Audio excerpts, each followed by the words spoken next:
BJP और NDA. अब केरलम के किसानों का प्रेम है बीजेपी और एनडीए।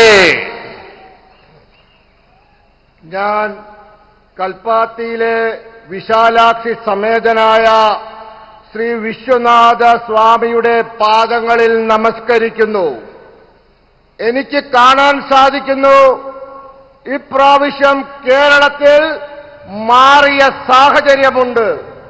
കേരളം മാറ്റത്തിന്റെ സന്ദേശം നൽകുന്നു. ആ സന്ദേശം എൻഡിഎയുടെ വർദ്ധിച്ചു വരുന്ന ജനസമ്മതിയും ബിജെപിയോട് ജനങ്ങൾക്ക് കൂടി വരുന്ന വിശ്വാസവും കാണാൻ സാധിക്കും. ഇന്ന് നിങ്ങളുടെ എല്ലാ ആവേശവും പിന്തുണയും ഇത്രയും വലിയ സംഖ്യയിൽ നിങ്ങളുടെ പങ്കാളിത്തവും അത് നൽകുന്നു.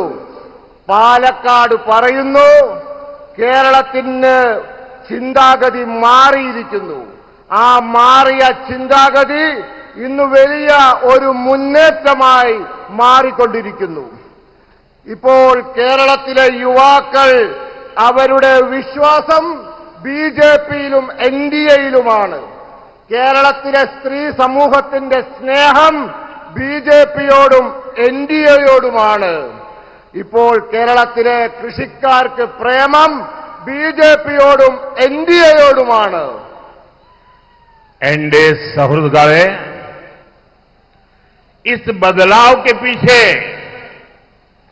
केरलम की जनता का आशीर्वाद है।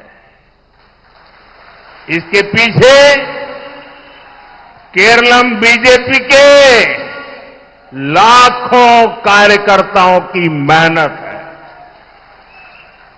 हमारे कितने ही कार्यकर्ताओं ने यहां पॉलिटिकल वायलेंस के कारण अपना जीवन खोया है।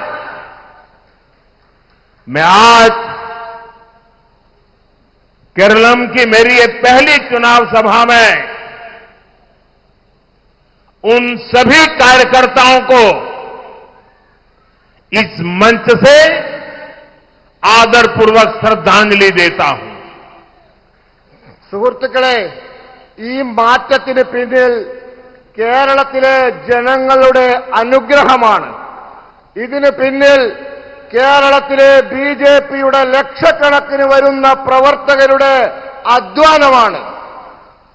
നമ്മുടെ എത്രയോ പ്രവർത്തകർ രാഷ്ട്രീയ ആക്രമണങ്ങളിൽ ജീവൻ ബലി നൽകി. ഇന്ന് ഇവിടെ ഈ തവണത്തെ തെരഞ്ഞെടുപ്പിലെ എന്റെ ആദ്യത്തെ യോഗത്തിൽ വെച്ച് ഞാൻ ആ പ്രവർത്തകരുടെ മുമ്പിൽ പ്രണമിക്കുന്നു. एनडीए सहृदगढ़े केरलम को सुंदरतम क्यों कहा जाता है, इसका एहसास हमें पालक्काड़ आते ही हो जाता है। हमारा पालक्काड़ केरलम का प्रवेश द्वार है। यहां प्रकृति की अद्भुत सुंदरता भी है। केरलम की प्राचीन जीवन संस्कृति भी है और ये केरलम की प्रतिभा और परिश्रम का एक बड़ा केंद्र भी है। यहां कल्पाती मंदिर का महत्व बताते हुए काशी का उदाहरण दिया जाता है। काशी का सांसद होने के नाते ये मेरे लिए और भी विशेष है। സുഹൃത്തുക്കളെ, കേരളം സുന്ദരമാണ് എന്ന് എന്തുകൊണ്ട് പറയുന്നു? ഇതിന്റെ തെളിവ് പാലക്കാട്ട് വരുമ്പോൾ മനസ്സിലാകും. നമ്മുടെ പാലക്കാട് കേരളത്തിന്റെ പ്രവേശന കവാടമാണ്. ഇവിടെ പ്രകൃതിയുടെ അത്ഭുതകരമായ സൗന്ദര്യമുണ്ട്. കേരളത്തിന്റെ പ്രാചീന ജീവിത സംസ്കാരമുണ്ട്. ഈ പാലക്കാട് ഇവിടം കേരളത്തിന്റെ പ്രതിഭകളുടെയും കഠിനാധ്വാനത്തിന്റെയും ഒരു വലിയ കേന്ദ്രവുമാണ്.